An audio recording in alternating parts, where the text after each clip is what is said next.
This is my vape story and how it's changed and affected my life.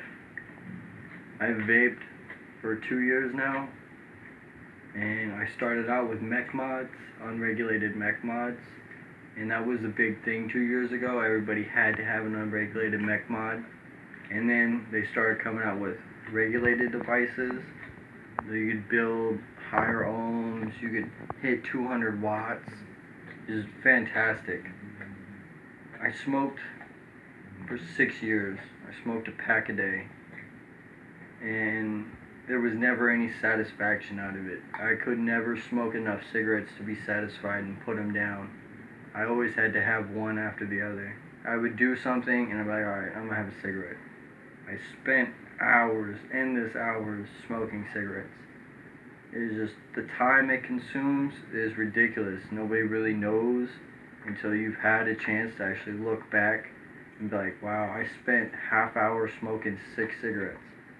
What else could I have been doing in a half hour? Vaping, for me, I can vape anywhere. You can vape basically anywhere. I vape just about everywhere because I'm an asshole vapor. I tell you that one. I don't blow smoke in little kids' face. I don't vape where it's not posted, don't vape. But if I'm outside, I'm walking around or I'm walking into the store, I'll just be like,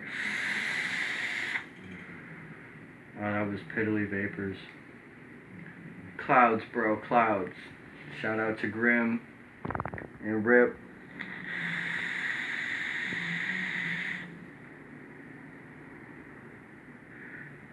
Two of the big names that I know and that have helped me out tremendously are these two guys that just do YouTuber videos on all the newest devices, everything they get, and they do it in the perspective of us as the consumer, somebody with not a lot of money all the time. We don't get these things for free. It's fantastic that they take into consideration how we feel. I enjoy giving back just as much as Rip enjoys giving back. I don't have the quantity or the masses to give back, but you gotta sponsor a smoker. If you vape, you have to sponsor a smoker. Help him or her better themselves. It doesn't cost a lot to begin with. Like Rip says and Grim says, it's all about stimulants. Like when I did drugs, it was about stimulating it, and the only stimulant was this right here, just these clouds, bro.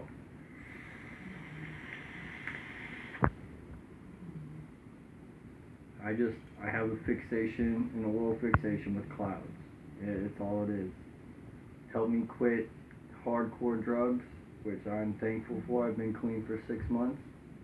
I don't have the urge to do anything anymore. This satisfies everything. And smoking was nothing but more of an oral fixation, Once I found out what this was, I asked questions, I went to my local vape shops, I Googled it, and it's not what a lot of people say. The skeptics, they're like, oh, it's so bad for you. But cigarettes have like 4,000 chemicals minimum in them. Juice has 4. It has propylene glycol, vegetable glycerin, flavoring, and nicotine if you want it. Since I've been vaping for 2 years, I now vape to 0. That's great. But occasionally, I'll kick it up to a 6. I like a little bit of nicotine buzz. But, I'm not about it for the nicotine buzz. I'm not addicted to nicotine. Nicotine itself is not addicting. It's everything else in that cigarette that carries you and draws you into it. It's that nasty aftertaste of like rocket fuel. So if you get the chance, sponsor a smoker. Thank you, Rip. Thank you, Grim. It's been a pleasure on YouTube land.